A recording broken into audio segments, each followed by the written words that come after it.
Yo, yo, yo, welcome back to Crazy Bowl TV. Thank you so much for joining me. This is a quick synopsis about what happened between Liverpool and Real Madrid in the Champions League.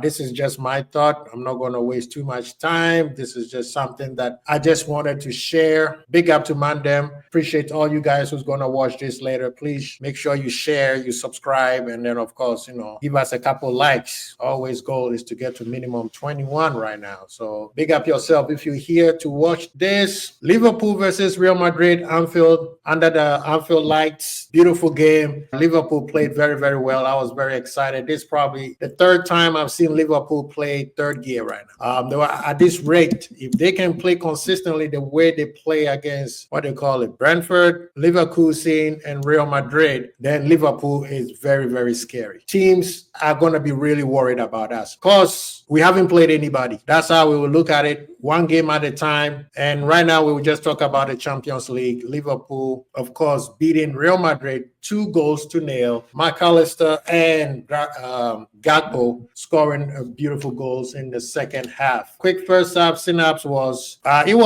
we didn't control much of the game in the first half. It was kind of a little bit back and forth in the first 20 minutes. I felt like we were giving Real Madrid a little bit too much respect. And of course, they are European champion, do have to respect them. But I felt like at Anfield, we need to show them that we are Liverpool. We gave them a little bit too much respect in the first 15, 20 minutes. But eventually, we grow into it, especially when our midfield took control of the game. I'll talk about a few points, such as the press. Our press was beautiful. We press as a team. What's the name? Especially the midfield press. Every time they come in through the midfield, you had Gravenberg, you had Jones, and then, of course, McAllister pressing. And they also had a little bit help from somebody like Nunez, who was also helping up. He was I think he was doing well until he kind of lost his head a little bit. And, getting that yellow card so early, the manager did the right thing, because I felt like the Real Madrid players were starting to target him, and eventually he would have probably gotten a red card, a second yellow card, and then a red card. So I didn't think that he played too bad. I think he did what was required of him. I didn't expect him to start. Slot always have his own agenda, so you go with what the manager said. I think that our defense was very, very, defense was solid. They played. So this is probably the best defensive game I've seen Liverpool play, if I'm just giving credit to just the back four. They were very in tune. They were focused. They didn't allow Real Madrid to run behind them. Even when they had the ball and they're controlling the ball and they make a couple passes, still there was always players behind the ball. Big up to Bradley, man. This reminds me of when Trent first broke into the first team. Everybody was like, who is this? Bradley basically had Mbappe in his pocket, and he still has it. Even though Bradley, and I hope that his hamstring was just fatigue, because he ran a lot today. He played very, very well. We have to be big up to Bradley, because everybody expected Mbappe to cook him. Vinicius didn't play today, so Mbappe played his preferred position, which was always the left side. Bradley going forward, playing back, he was very good. In the first half, he was mostly focusing on the defensive side. But in the second half, the manager told him, move forward a little bit, put pressure on Mendy, so allow Salah to have room to move around, right? Bradley was the one who was having more room to run. I mean, the first goal is his assist. He had a couple of chances where he could have even scored a goal or two.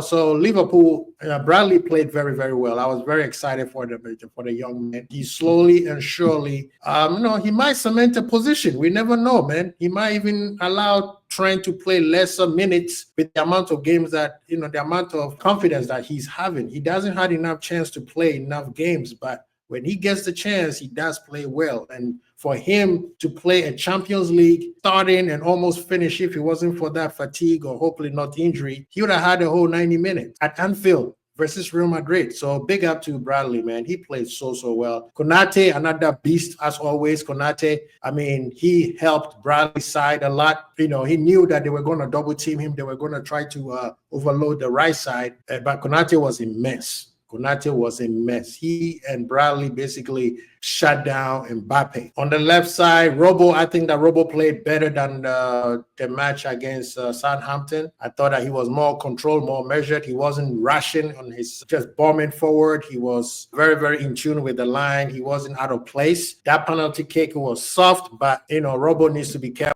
on how he rushes, because every time he does something like that, he always causes some form of a foul, which happens to be a yellow card or penalty.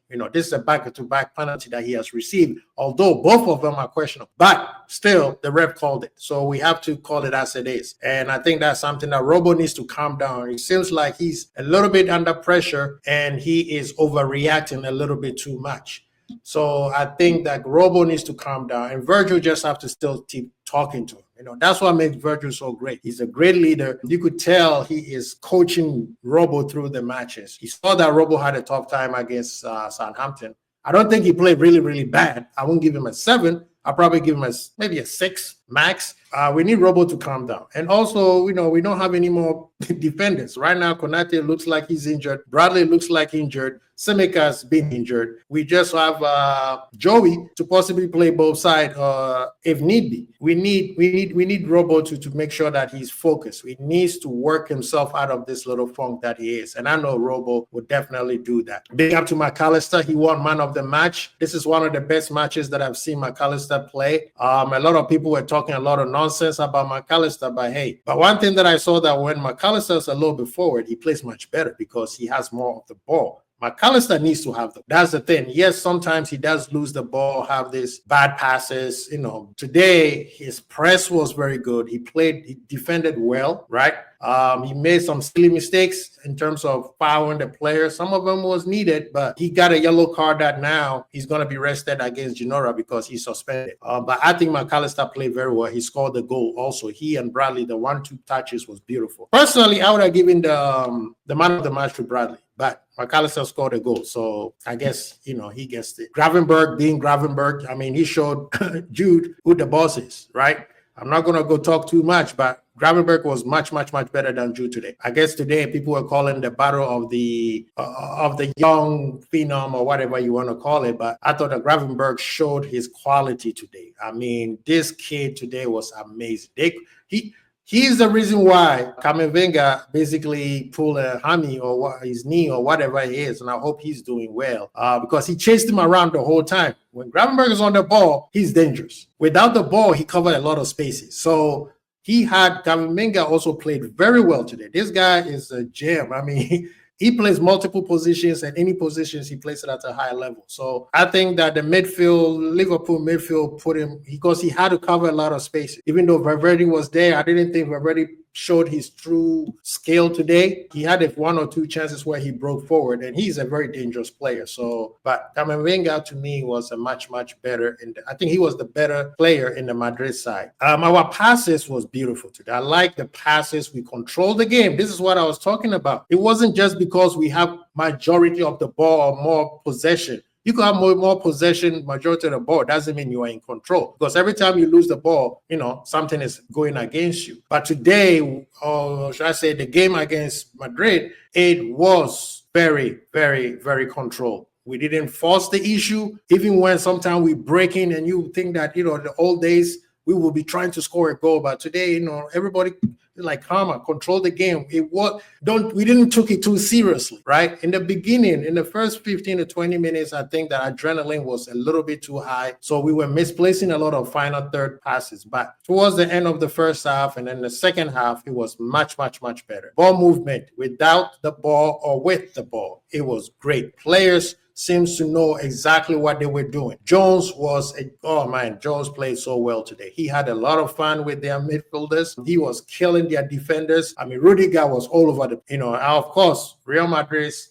team are injured. Liverpool put them to the sword. They still got world-class players. That's what we're told. People were bragging about what kind of players that Real Madrid have, whether they're injured or not. they still had the players. So Liverpool did what Liverpool had to do. At the end of the day, you could only play who is in front of you. Can you imagine if we lost? Then what? Whatever it is, I think Liverpool did very well. The tactics that the manager used was on point. It was simple. We followed it, and players followed it to a T. I really appreciate the style that they playing. They calming down today. Even if you look at the stats, Liverpool had Liverpool had what? Majority of the ball. That is usually unheard of, right? You play in Real Madrid and you have majority of the ball. We had 62% of possession. They had 38. 7 shots on target. They had 3. 17 shots. They had 9 shots. Of course, 2 goals. I don't really care about the XG because it makes no sense to me. But today, Liverpool, this is a total control of a match from whenever we kicked on. And I won't say from 0 to 90 because we never had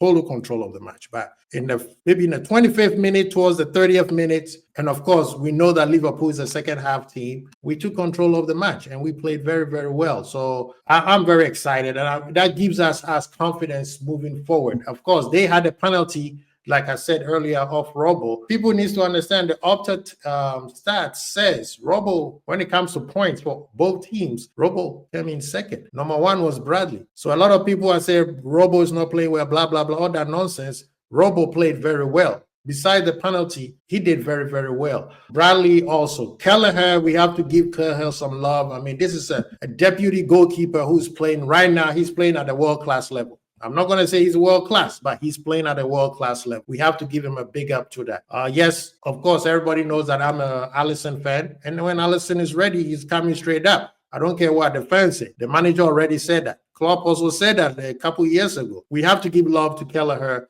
Kelleher has made us not miss Alisson. Let's be honest, right? I'm an Alisson fan, but I have to be honest. Kelleher has made it that we don't miss Alisson. But this is the thing. A lot of people are talking about not missing your wife. Just because you don't miss your wife doesn't mean you don't go home. Otherwise, Ben them are doing the Harlem Nights settings, right? Yeah, you have your side piece, keyword side piece. But at the end of the day, you got to go home. You got to go to the main wife. You got to go to the, what they call it, main piece. Alisson is the main piece. So I'm glad that Kelleher is playing like this because he deserves to be in a team where he's number 1. And at this point in England, he can be in any team. I mean, already he's a Liverpool's goalkeeper. He can be any team's number 1 goalkeeper, including City. Yeah, I said it. He can use his feet as well as Edison can. And we know he's a better shot stopper than Edison. Overall, people will pick Edison over Kelleher, but right now, City can start Kelleher and he will slot him perfectly in. He's better than Raya, definitely better than Chavez. Maybe Martinez could be the challenger because Martinez is well experienced. He's not consistent, but he's very well experienced. World Cup winner, what's it called? Copa America winner. You got to give him respect. But overall, I'm very impressed with what Liverpool did. I'm very impressed with what the manager did. The tactics that he gave them, especially in the second half, it made us fully control the game and score the goal. Madrid had no chance. I don't care even if they score. Yeah, it would have made the game more exciting, but still, I don't think that they would have done anything against Liverpool, even if they score. Big up to the LFC fans who were in the stadium. We have to big up to Anfield. Anfield was rocking today. Big up to Liverpool. We move on to the next, and I guess the next match is against City. Hopefully, Konate is not that too serious. I think he might make the City game. Bradley, I don't know. I think it was fatigue, but we will see. Tomorrow, we will hear from the manager. Hopefully, we'll get some good news. But Trent, I guess, is ready to go. So even if Bradley can make it, he and Trent is ready to go. That means one of our center backs can rest, which is Konate. And then you bring in Joey or Kwanzaa. So big up to Mandem. I appreciate you guys watching. Please hit the like button. Please subscribe. Please share. And don't forget the notification bell. It's very, very important because that's what notifies you when we are on. So, Kwesi Bold, peace.